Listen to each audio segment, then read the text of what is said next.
బైబిల్‌ను పరిశీలన చేసే ఓపిక, పరిశీలన చేసే ఆసక్తి లేకపోవడం వలన పరిశుద్ధ లేఖనములను అపార్థం చేసుకోవడానికి చాలా ఛాన్స్ ఉంది. పరిశుద్ధ గ్రంథంలో ఉన్నటువంటి ప్రతి మాటను చదువుతున్నప్పుడు ఆ మాటను మనం పరిశుద్ధ గ్రంథంలో 66 పుస్తకాలలో దాని గురించినటువంటి సమాచారం ఎక్కడెక్కడ ఏమేమి వ్రాయబడ్డదో మనం పరిశుద్ధాత్మ యొక్క సహాయంతో పరిశీలన చేస్తే అప్పుడు లేఖనములను అపార్థం చేసుకునే ఛాన్స్ ఉండదు. మనుషులను అపార్థం చేసుకుంటే మనుషులు దూరం అవుతారు.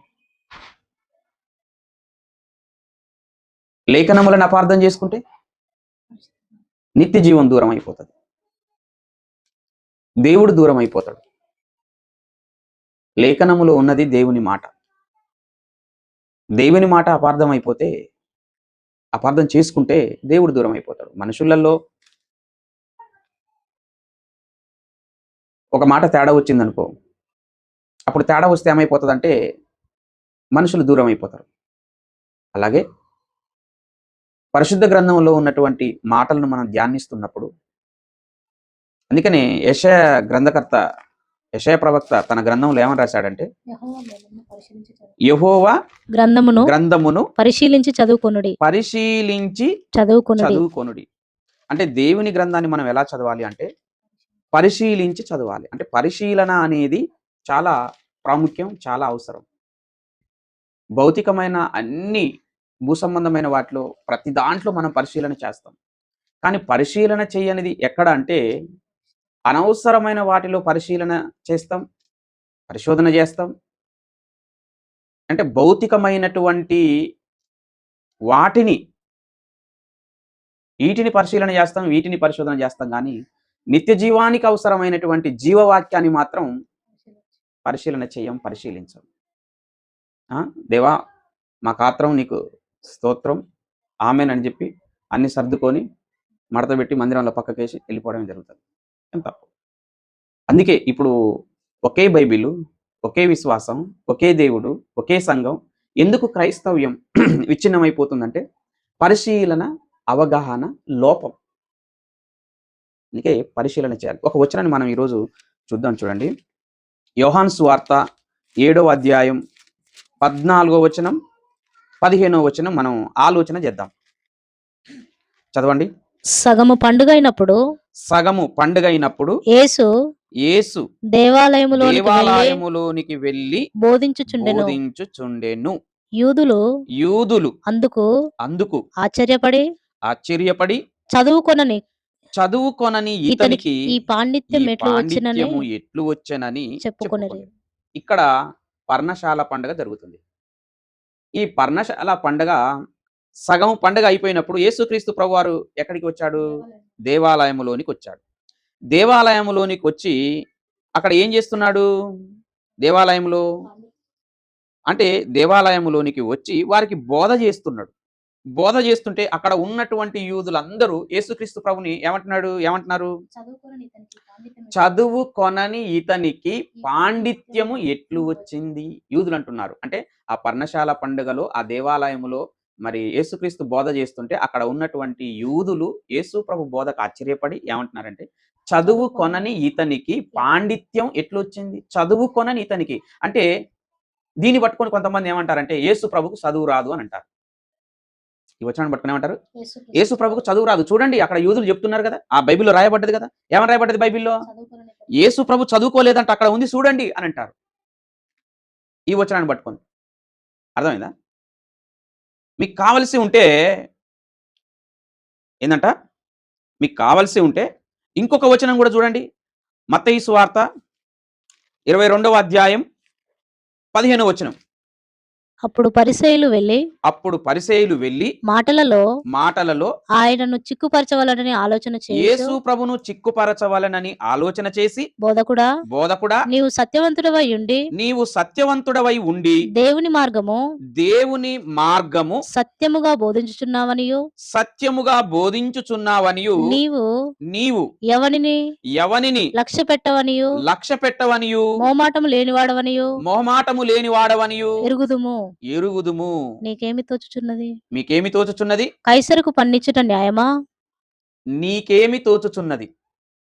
కైసరుకు పన్నిచ్చుట ఏమన్నాడు? యేసుప్రభుని అడుగుతున్నారు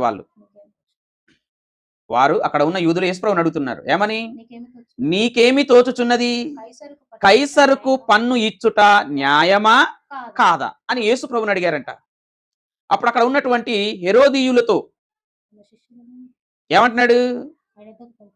అక్కడికి వెళ్ళి అక్కడ ఉన్నటువంటి వారితో 19వ వచనంలో అంటాడు, పన్ను రూక ఒకటి నాకు చూపుడని వారితో చెప్పగా వారు ఆయన యొద్దకు ఒక దేనారం తెచ్చారు. అప్పుడు యేసుప్రభువు వారు అన్నారు, ఏమన్నారు? ఈ రూపమును దీని మీద ఉన్న పైవ్రాతయు ఎవరి వని వారిని అడగగా వారేమన్నారంటే కైసరు వనిది. అక్కడ ఉన్నటువంటి హెరోదీయులను యేసుక్రీస్తు ప్రభు వారు ఏమని అడిగారు? నాకు ఒక పన్ను చూపించండి అని అన్నారు. అంటే అది చూపించారు, ఆ నాణ్యం చూపించారు. నాణ్యం చూపిస్తే ఆ నాణ్యం మీద ఏమన్నాడు? దీని మీద పైరాతయు ఎవరివని అడిగాడు. అంటే దీన్ని ఏమంటారో తెలుసా? యేసు ప్రభుకు చదువు వస్తే ఆయనకే తెలిసి ఉండేది. ఆయనకు చదువు రాదు కాబట్టి ఏమన్నారు? ఆయనకు చదువు రాదు కాబట్టి వాళ్ళని చదవమన్నాడు. ఒకవేళ చదువు వస్తే వాళ్ళని ఎందుకు అడుగుతాడు? ఆయనే చదువుతాడు కదా. అంటే ఇది ఎంత తెలివి తక్కువ ఆలోచన చూడండి. ఇప్పుడు ఒకసారి చూడండి, దీనికి ఆన్సర్ చెప్దాం.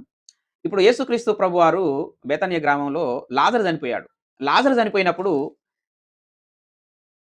యేసు ప్రభు వారు వెళ్ళారు. ఒక 4 దినాల తర్వాత యేసు ప్రభు వారు వెళ్ళిన తర్వాతకి ఏం జరిగింది? ఆ సమాధి దగ్గరికి వెళ్ళాడు. సమాధి దగ్గరికి వెళ్ళినాక ఏమన్నాడు యేసుక్రీస్తు ప్రభు వారు? ఆ సమాధి రాయిని తొలగించమని చెప్పాడు. వాళ్ళు ఏమన్నారు? ప్రభువా, నేటికి 4 రోజులైంది, మరి కంపు కొడుతుంది, డెడ్ బాడీ అని అనుకున్నారు. కానీ యేసు ప్రభు ఏమన్నాడు? ఆ రాయిని దొర్లించమని చెప్పాడు, తొలగించమని చెప్పాడు. అంటే చనిపోయిన లాజరును లేపగల శక్తిమంతుడు రాయిని పక్కకు దొర్లించ శక్తిహీనుడా? అంటే చనిపోయిన వ్యక్తిని లేపగల శక్తిమంతుడు ఆ ద్వారానికి వేయబడిన రాయిని తొలగించడానికి శక్తి లేదు ఆయనకి. అంటే మనుషులు చేయగలిగింది మనుషులు చేయాలి, దేవుడు చేయగలిగింది దేవుడు చేస్తాడు. మనుషులు లేపలేరు, ఆయన లేపాడు. మనుషులు తొలగించగలరు, అందుకే ఆయన వారితో ఆ పని చేయించాడు. అంటే ఇక్కడ యేసు ప్రభుకు చదువు రాదని కాదు, చదువు రాక కాదు. అర్థమైందా? చాలాసార్లు యూదులకైనా ఈ శాస్త్రుల పరిచయులకు యేసుక్రీస్తు ప్రభు వారు ప్రశ్నకు ప్రశ్నే సమాధానం. వారు ప్రశ్న చేస్తే ప్రశ్నే మళ్ళా వారి ప్రశ్నకు తిరిగి యేసుక్రీస్తు ప్రభు వారు ప్రశ్న చేస్తే వాళ్ళ ఆన్సర్ చెప్పలేక వెళ్ళిపోయారు. అంటే ప్రశ్నకు ప్రశ్నే. అంటే వాళ్ళు ప్రశ్న చేస్తే మళ్ళీ యేసు ప్రభు ప్రశ్న వేయడం ఏంటి? యేసు ప్రభుకు ఆన్సర్ రాదని కాదు. అర్థమైందా? యేసు ప్రభుకు వారు ప్రశ్న చేస్తే మరి వారికి ఆన్సర్ చెప్పలేక యేసుక్రీస్తు ప్రభు కూడా ప్రశ్న చేసిండు, ఆన్సర్ చెప్పలేక కాదు. ప్రశ్నకు ప్రశ్నే సమాధానం. యేసు ప్రభుకి ఇక్కడ చదువు రాక కాదు, వారితోనే చెప్పించాలని చదివించాడు. ఇంతకు యేసు ప్రభుకు చదువు వస్తుందా రాదా అంటే ఒకటే మాట చూడండి. లూకా సువార్త తీయండి ఒకసారి. లూకా సువార్త తీసారా? 4వ అధ్యాయం 16వ వచనం. తరువాత ఆయన తాను పెరిగిన నజరేతునకు వచ్చెను. తన వాడుక చొప్పున విశ్రాంతి దినమందు సమాజ మందిరములోనికి వెళ్ళి చదువుటకై నిలుచుండగా ఎవరు? యేసుక్రీస్తు ప్రభువారు సమాజ మందిరంలో చదవడానికి నిలబడ్డాడంట. అప్పుడు ఆయన చేతికి ఏమి ఇవ్వబడింది? ప్రవక్త అయిన యెషయా గ్రంథం ఆయన చేతికి ఇవ్వబడింది. ఆయన గ్రంథము విప్పగా ప్రభు ఆత్మ నా మీద ఉన్నది, బీదలకు సువార్త ప్రకటించుటకై ఆయన నన్ను అభిషేకించెను, చెరలో ఉన్న వారికి విడుదలను, గ్రుడ్డి వారికి చూపును కలుగునని ప్రకటించుటకును, నలిగిన వారిని విడిపించుటకును, ప్రభు హితవత్సరము ప్రకటించుటకును ఆయన నన్ను పంపియున్నాడు అని వ్రాయబడిన చోటు ఆయనకు దొరికెను. ఆయన గ్రంథమును చుట్టి పరిచారకునికిచ్చి కూర్చుండెను.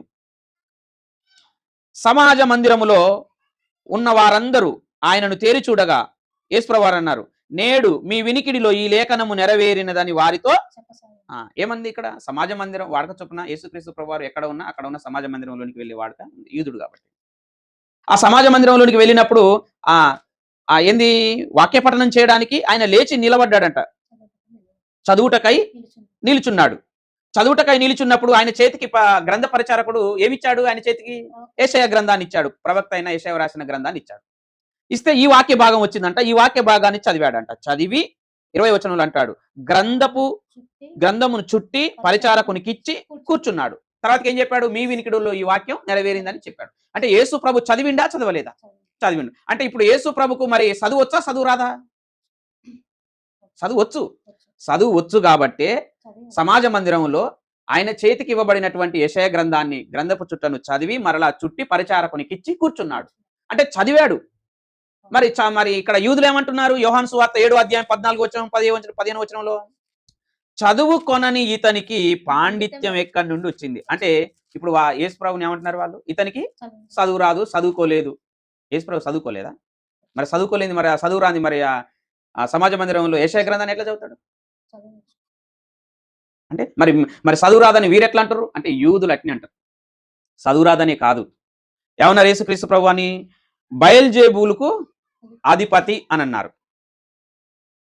అంటే బయల్జేబూలుకు వాళ్ళు దయ్యాలకు అధిపతి అన్నారు, యూదులే అన్నారు. ఇంకొక మాట ఏమన్నారు?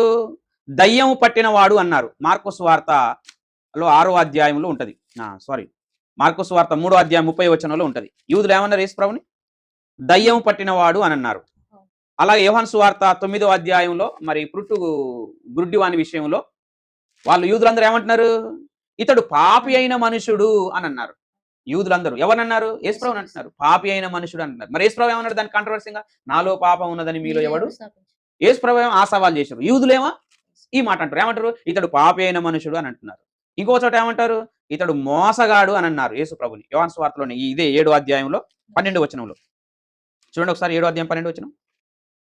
మరియు జన సమూహములలో ఆయనను గూర్చి యేసు ప్రభును గూర్చి గొప్ప సనుగు పుట్టెను. కొందరు మంచివాడన్నారు, కొందరు మంచోడు కాదన్నారు, కొందరు జనాలను మోసపుచ్చువాడని అన్నారు. యూదులలో అంటే మరి ఇప్పుడు ఇవన్నీ నిజాలేనా? యేసు ప్రభుని బయల్జేబులకు అధిపతి అన్నారు, దయ్యం పట్టినవాడు అన్నారు, పాపైన మనుషుడు అన్నారు, మోసగాడు అన్నారు, ఇంకా రకరకాలుగా అన్నారు. మరి యూదులు అన్నయన్ని కరెక్టేనా? కాదు. మరి అలాగంటే ఆ వాక్యాన్ని పట్టుకొని యేసు ప్రభుకు చదువు రాదు అని అన్న వాక్యాన్ని నువ్వు పట్టుకొని యేసు ప్రభు చదువు రాదు అని అన్నావు అనుకో, మరి అవి కూడా అదే యూదులు ఎవరైతే చదువు రాదు అన్నారో వాళ్ళు ఇవన్నీ అంటారు. మరి ఇవన్నీ అంటావా? నమ్ముతావా? మనుషులు చెప్పింది కాదు మనం నమ్మేది, మరి దేవుడు చెప్పిన మాట నమ్మాలి. అంటే మరి యూదులు యేసు ప్రభుని రకరకాలుగా అన్నారు, అవన్నీ నిజాలు కావు. అది కూడా నిజం కాదు. వాళ్ళు అనుకున్నారు. చదువుకొనని ఇతనికి పాండిత్యం ఎక్కడ వచ్చిందని వాళ్ళు అనుకున్నారు తప్ప కానీ అది నిజం కాదు, వాస్తవం కాదనమాట. కానీ యేసు ప్రభుకు చదువు వచ్చు. ఆయన యెషయా గ్రంథాన్ని చదివాడు. మరి అక్కడ వారికి పరిచారకునికి ఇచ్చి కూర్చున్నాడు. మీ వినికిడిలో నెరవేరిందని చెప్పాడు. మరి చదువు రాంది ఎలా వస్తుందంటే చదువుకున్నాడు కాబట్టి ఆయన చదివాడు. చదువు రాదని అన్నారంటే వాళ్ళ లోకం మస్తు మంది అంటారు. Okay, thank you.